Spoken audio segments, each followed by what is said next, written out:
Hello everyone, this is General Haggard. Welcome to my war room in Prince George, British Columbia. In today's video, we are going to be turning the calendar to 1917 for our Global War 1914 demonstration game. It's going to be a big year. I think that probably in most games, 1917 is going to be the pivotal year. By the end of this year, maybe you'll see who's going to win, but not necessarily, because the game doesn't end till mid-1918, and of course you could be doing the variable die roll, so maybe it goes on longer, maybe it's shorter, who knows. But this is a pivotal year though. This is this turn we're going to start rolling for the Russian Revolution. We've got some other things to do, so let's just get to it. First things first, as always, in the beginning of the year, we have to roll 4 random events. Last time, I just chose a couple just because. Now let's get back to the regular rules. And here we go. Spring 1917 West.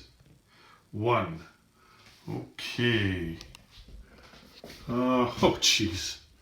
Looks like we're not even going to get a chance to roll for the Russian Revolution.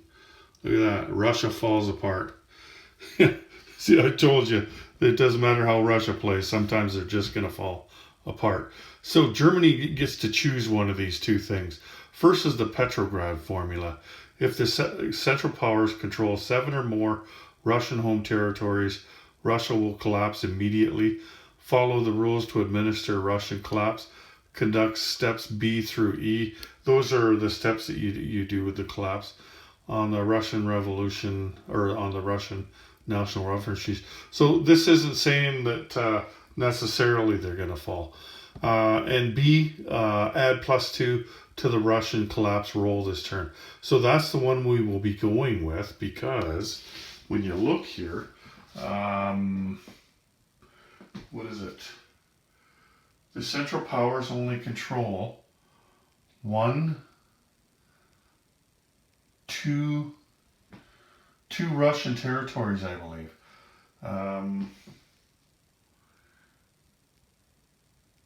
Russian home territories. So obviously will we be going for +2 on the roll, and that's not so bad anyway, because the roll is going to be at 0 already, like no modifier. So that's going to be our only modifier, and I guess we will be on a roll of 10, 11, or 12. Russia will collapse this turn.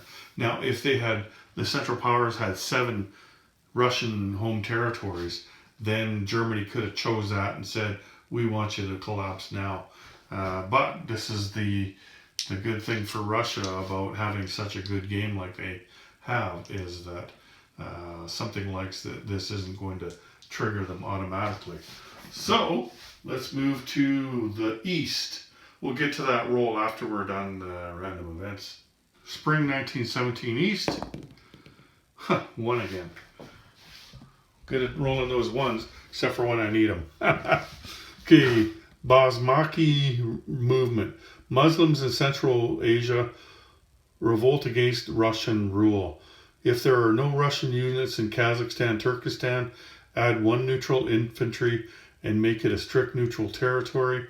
If the Russian Civil War is ongoing, this will be a white Russian infantry controlled by Britain. Now, even if we were to roll and it becomes that, it doesn't matter, because we have to resolve this first. So there's Kazakhstan, Turkestan right there, and there is obviously nobody there. So we have to put a neutral infantry there. And there we go. So that is no longer Russian territory. That is the territory of Kazakhstan, Turkestan, I guess. we made a new country. But that, you know what? That is going to change our role, because are we doing it now, or are we doing something else now? Let me just take a look. Yep, we're doing it right now. Okay. So what you do is you count up the Russian territories in the home country. Let me just pull it up here. Okay, so let me just read it to you so you know exactly how this works.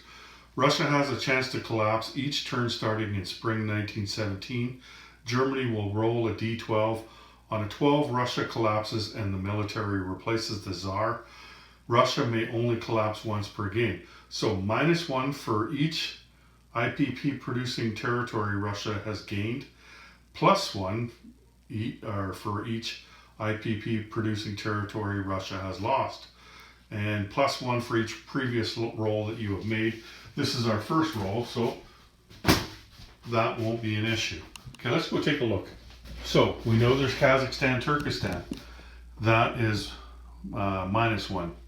And we know that there's this one right here. Now I had thought on my last video, that I could take this territory out, but apparently it's only home country. So this one wouldn't have counted. It's a shame. Well, I guess this one wouldn't have counted either, because it has to be an IPP producing territory, which this one is. This one is worth 1 IPP, right? Same with Kazakhstan, Turkestan, that's worth 1. And Congress, Poland is worth 1. So that is 3, right? Yeah, 3. But Russia has this one here that they didn't have at the start of the game. So that brings it down to 2, right? Just looking around. Yeah, so Russia is, so we're going to roll and -2 off the dice, plus that random event that wants us to take 2 more off. So 12 minus 4, that means a roll of 8 or more and Russia will collapse. And that is on a D12, obviously. Couldn't be on a D6 if it was. Okay. Let's use a red dice. See what happens. Are you ready? Okay, 8 or more and Russia collapses. 12. Wow. Wouldn't have mattered if we had any modifiers.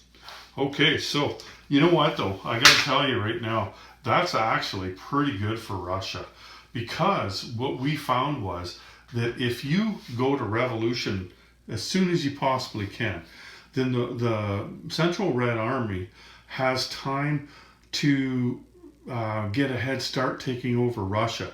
Like, their goals and the way they get points is by successfully winning the Russian Civil War. And the only way they probably won't do it is if they run out of time. And so given more time like this, more turns to accomplish it, it's more likely they will do that. However, there's 18 points that's available to each side, like to the Allies, to the Central Powers, but I think there's only 11 points that are available to the Soviets. And so, like, even if they get all of their points, and they have a good chance to right now get 11 points, then they've got to hope that the other two sides are going to be less than 11 points. Otherwise, I think, like, if you could get 18 points for the Soviets, it would be just too easy for them to win this game. Like, you'll see when we get into playing this part of the game that it can, like, the Red Army is much stronger than the White Army. And so really it is only a matter of time. Kind of like here in China, where the nationalists are definitely stronger than the warlords, right? It's like that. So it's a matter of, do you have enough time to take over, right? Anyway, let's just take a moment to talk about what will happen next. And it's not going to happen right now. We will be waiting for it'll happen throughout this turn. So now Germany has to make a choice on how they want, on what they want for the Russian collapse. So Germany can decide to allow it to continue. Say that they don't sue for peace with Russia, and they're going to here. Let's go up to Russia, and so we can talk about why they would do one over the other. So Germany can decline the Russian Revolution or not. Put it that way. They can sue for peace or not sue for peace. And so if they don't sue for peace, then the war continues, but Russia's going to get a bunch of units. I think it's an artillery. You had one Russian infantry for every manpower icon up to its full value. So like, back here in Moscow, the Russians would get 3 infantry, 1 infantry, 1 infantry, 1 infantry. You know what I mean? Like they get tons of stuff, right? And then also 1 artillery for every factory, and 1 cavalry for Moscow, and 1 cavalry for Petrograd. So if the Germans decide to take that option, then the Russians are going to get a whole bunch of stuff. And the only way that the Germans would decide that would be if the Central Powers was absolutely kicking the Russians' butt right now, right?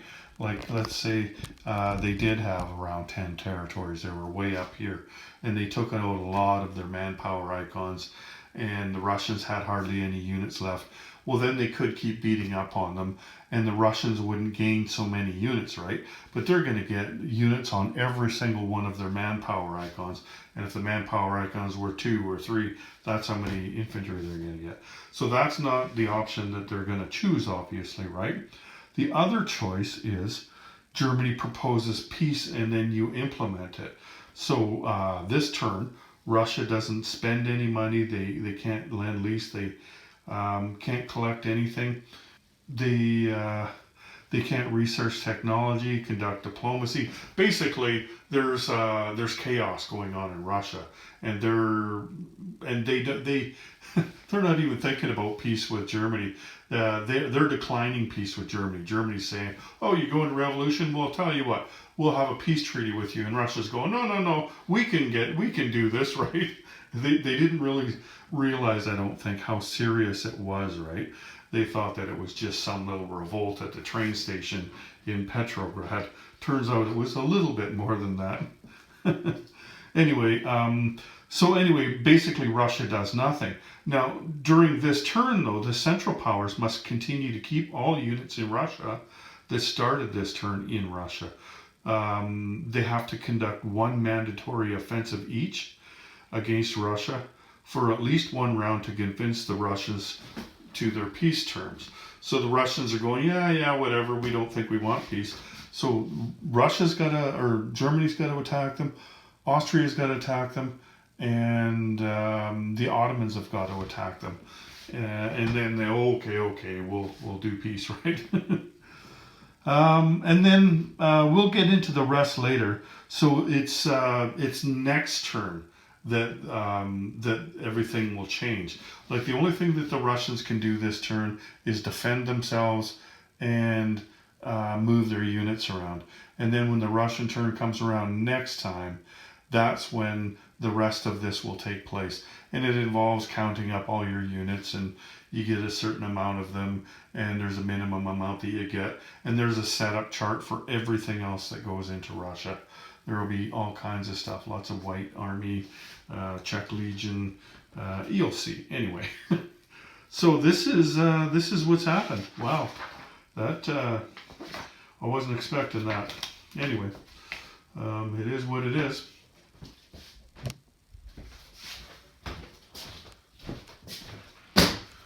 So the next thing we do is we align Cuba. Okay, this is Cuba here. There's a militia on there, and that becomes American. And again, the Americans will not get to collect that money. We don't adjust their income. But once America gets to their wartime income, once they make it to 37, then we will add on to the IPP chart Cuba and Brazil and anything else that the Americans might have at the time. Their income won't just hit 37. It'll go above that because they have more territories than that. Okay, then the next thing we got to do, because it's the first turn in 1917, is we have to upgrade the fighters. And I went ahead and did that. There's only 3 fighters on the board. So it costs 2 IPP, just like in the beginning of 1916. It costs 2 IPPs to upgrade your fighters. And I've already taken the $2 off the Russians and the British and the French. So nothing else happens. You just take the money from their bank. Or if you decide not to, then they lose that fighter, right? So the Russians might as well upgrade, right? I wonder if they actually can because they lost their money, didn't they? That's right. You know what? I don't think the Russians can upgrade their fighter. You know what? I'll talk to Bob about that. We'll see if they get to upgrade their fighter in 1917. Because that would be kind of weird if they didn't. It would just come right off the board, wouldn't it? So anyway, that's what happened. And next it is Germany's turn. So let's pause the camera and I'll get ready to take Germany's turn. Okay, so it's Germany's turn. I took some time and went and read back up on the Russian Revolution. It's been a while since I played the game, you know. It's been quite a while because there was so long that we had finished the game and we went on to work on other things, and so it's been a while. Anyway, I did call Bob and we talked about what would happen with that fighter. Like I mentioned it, you know, like how could they spend that? And he agrees that this fighter, since they don't have the money to spend, comes off the board. But that's before you start feeling sorry for the Russians. They actually get a fighter. So they're going to get that fighter back for free when we set up the Russian Revolution, which will be the revolution. It'll be in another turn from now. The Russians don't do anything this turn. So what happens here, as I was mentioning, is the Central Powers have to attack. I talked to him a little bit about that. I guess what happened was, there's a lot of confusion, as I said earlier, and they held peace talks, and Lenin was there, and Lenin was walking out, and he basically said something just stupid, like, we don't recognize that you're at war with us, or something like that. In Germany, they just look at each other. Okay, well, let's just show them. And so they went out. They took hundreds of miles of territory, right? And okay, we're at war. Okay, let's have peace. Anyway, so that's what's going to happen this turn. And then the other consequence of that Russian fighter thing is that because they didn't spend that $2, the Germans are going to get that $2. But again, not this turn. So whatever Russians have right now, which is 22 IPP, the Germans are going to get that next turn after the peace after the peace process. And it did take about 6 months or so for this to happen, and we've kind of sped it up a bit, you know, like did it in 4 months here because that's how long our turns are, right?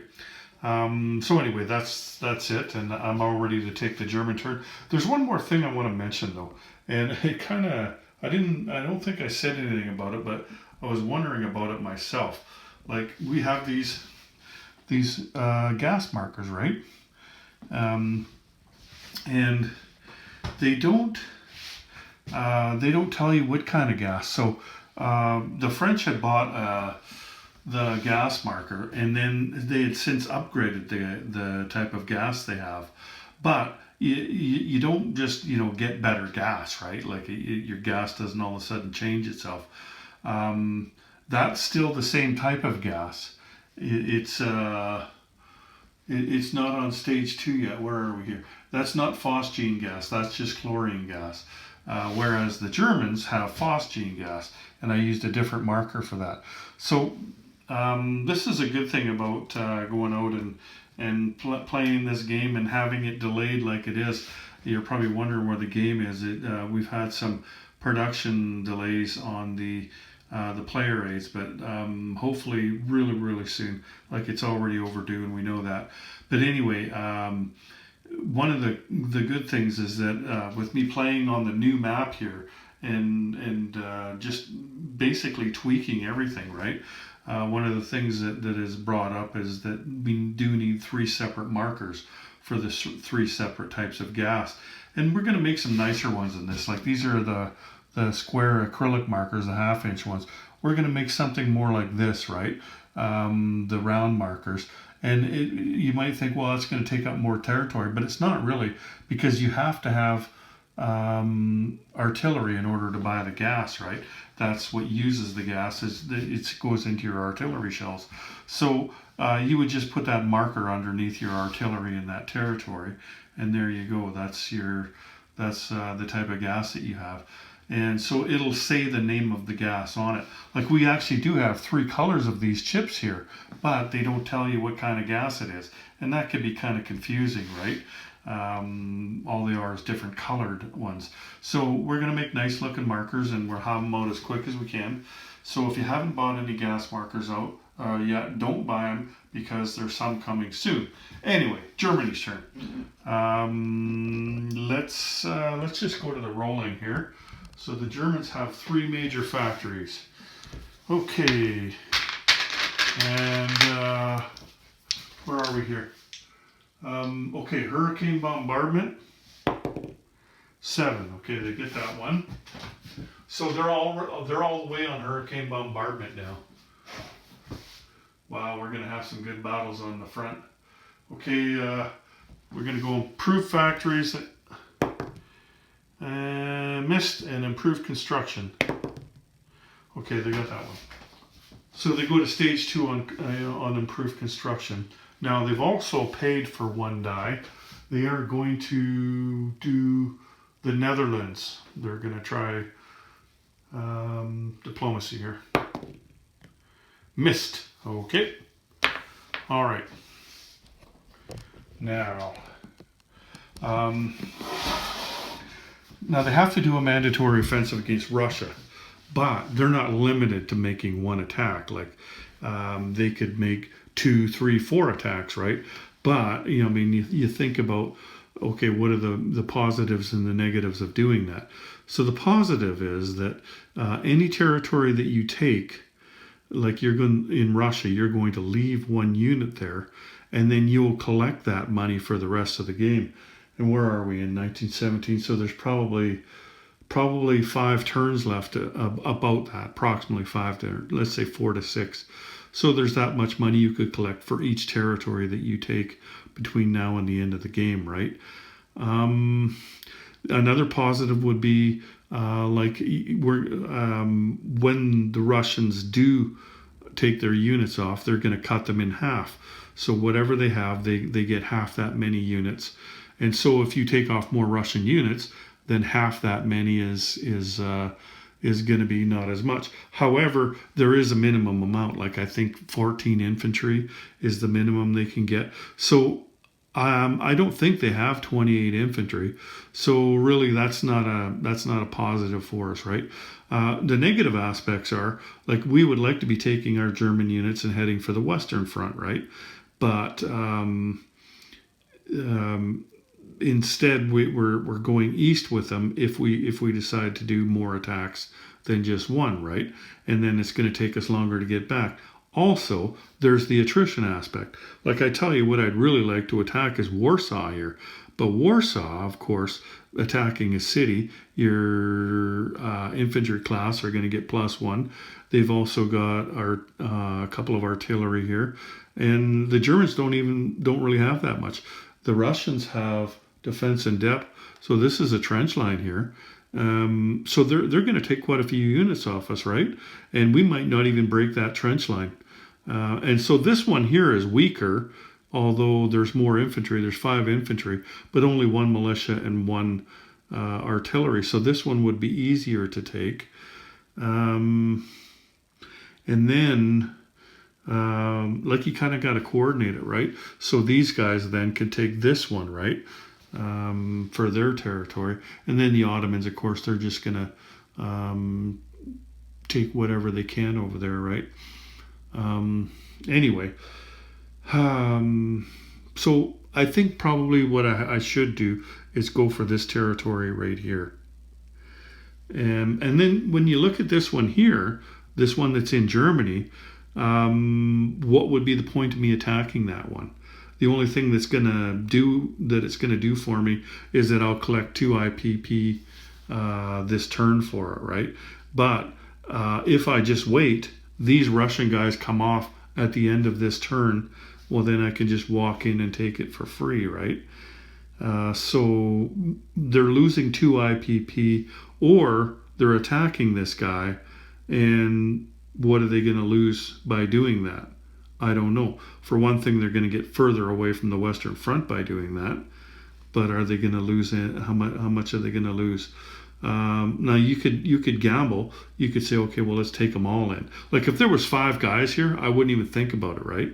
But there's only 2 guys here, so you think, okay, well, if I go in there with everybody, maybe I only lose 1, and that's good for me, and I collect an extra 2. Because I'm going to have to go get that territory anyway. There's lots to consider, right? So, you know what? The river's on my side. Let's just take, let's take everybody but a couple of infantry in here.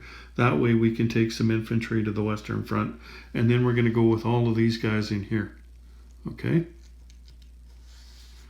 So what do we got here? 3, 7. 7 dudes and 3 artillery. And they've got 5 dudes, a militia, and 1 artillery. And, you know, I'm totally on the fence on this one. I'm not so sure that it's such a great idea. Although I will get 3 at 4 because I can boost this guy here with the artillery, right? And both artillery is going to be at 4. Yeah, I'll go for them. So these guys are all going to go in here. We're going to hang back with that. Let's take the sub out. We'll take it where we took last time. And the other thing is, like, there's such a thing called unlimited submarine warfare. So rather than getting +2 for your sub, you can get +4. And well, why didn't you do that before? The thing is, every time you do that, the Americans get a bump in their income, right? But the Americans now are only 2 away. Basically, all they got to do is fall down, and they're going to get that much, right? The only way they're not going to be able to go to war this turn is if they roll a 1, right? But we've already rolled a couple of them in a row, so we could just go for the unlimited submarine warfare. And we're at the intersection of 2 convoy lines. Who knows? Maybe we could get a shit ton of money off them, right? So let's do that. I don't see any other attacks that we can do. Yeah, I don't see any other ones. Okay. Oh, yeah, down there. We've got our cruiser raider. Yeah, we're just going to keep the cruiser raider where he is, off the coast of Sydney down there. And he's going to raid that convoy line. Okay, let's do the convoy raiding first. So the cruiser raider is +1. And there we go. That's 2 IPP. And that's the limit of that line. And then the other one is +4. The sub. Okay, there we go. So 9 to 3. So that's 6. Okay, 6 + 2. So 8 off the British. Okay, I've taken it off them. Now, I guess we just have our land attacks now, don't we? So there was 3 artillery against 1 Russian artillery and no observation. Huh, hard to believe. Other than the seaplane, Germany's got nothing in the skies. Now that they've got more money, I think that they'll start buying some better units here. Here, I'll just roll this. So 1, 2 to 1. Okay. So 2, that would be the militia, and I guess the artillery off the Russians, and then 1. We'll take off 1 infantry from the Germans. Okay. So there's 6 infantry left for the Germans. The reason I took off the artillery for the Russians was because those that's a trench line. So those infantry are going to roll at 6 this turn, right? They want to kill as many Germans as they can. Okay, so 6 infantry, 3 of them are boosted. So let's say that the green ones are the ones that are boosted at 3. The others are at 2. Oh, that one's definitely cocked. Okay, so 2 hits. And the Russians have 5 at 6. Okay, 2, or yeah, 3. Okay, so 3 German infantry.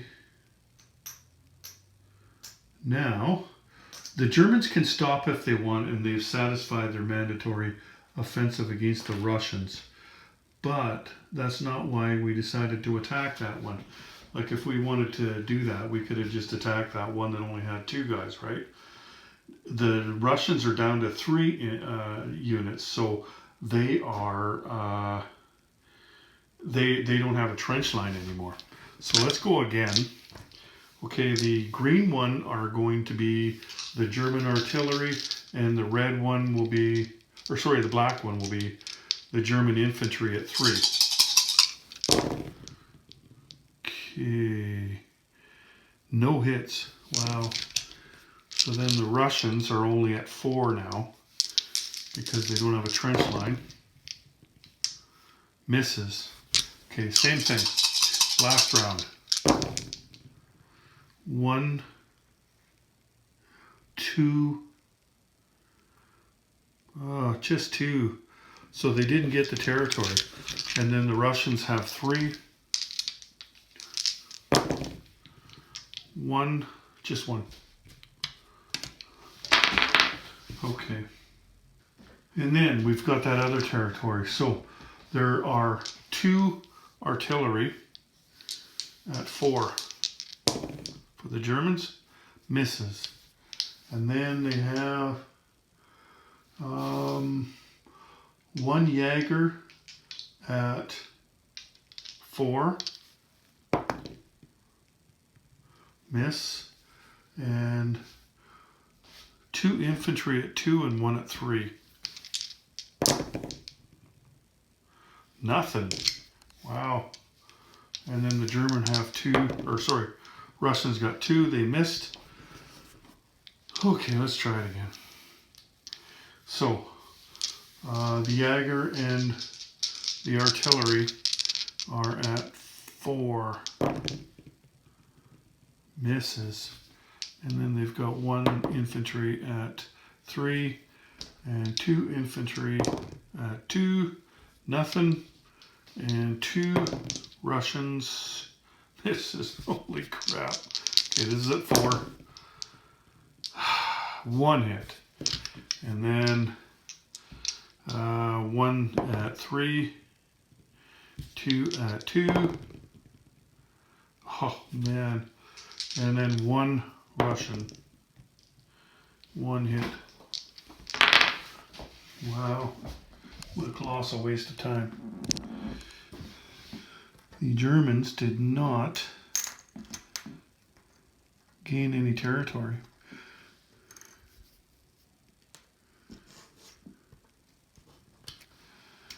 At least they only lost 1 infantry there, though. That could have been worse, right? If they'd lost a bunch. All right. So, these guys have to stay. These guys have to stay. Let's move up a bit. Okay. I think 2, 3, 4, 5.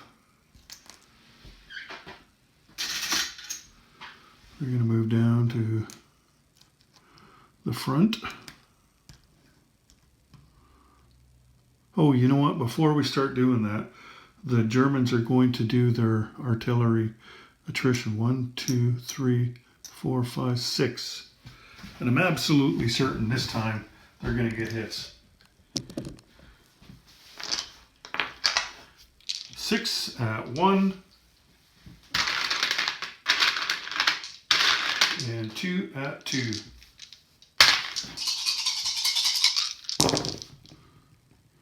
Oh, one, two. Two hits against the French. All right. Attrition finally works. Okay.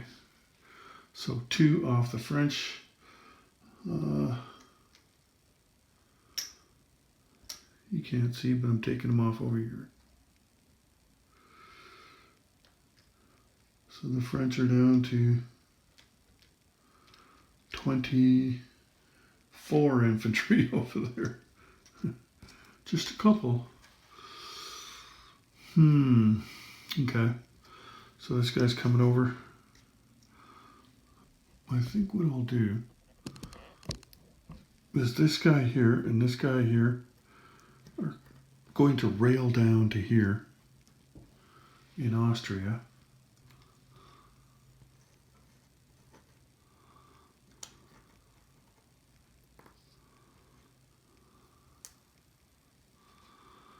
And the dude from Berlin is going to go here. So we'll just put a chip under that.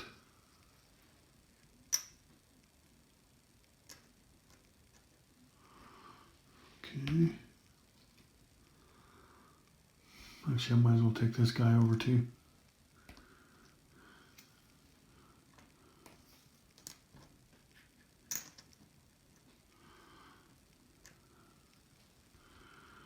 Alrighty. And looks like that's all I can do, doesn't it?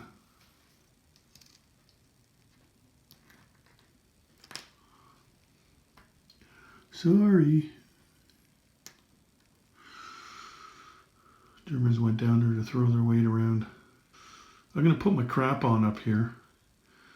And then I'm going to go down to the other end of the board and see if there's anything to move. So here's another one that's going to go in there that I'm purchasing.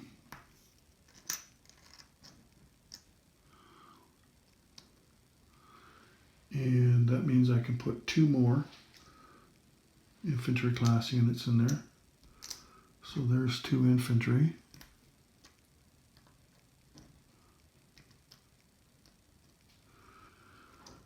I can put 3 infantry here.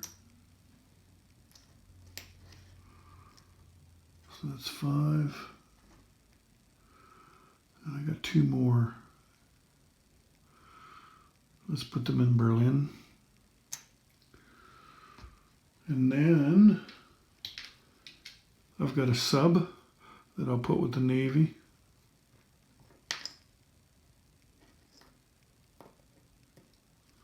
Then I'm going to Lend-Lease 1 artillery. I'm going to Lend-Lease them to Austria over here. Let's move that out of the way.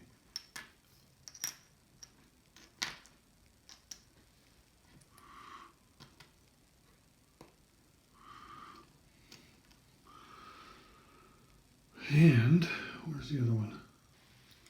And then I've got an Ottoman one. And he is going down to here. Okay. I've got 2 more units. So let's move an infantry up here. And you know what, let's move an infantry down here as well. Okay.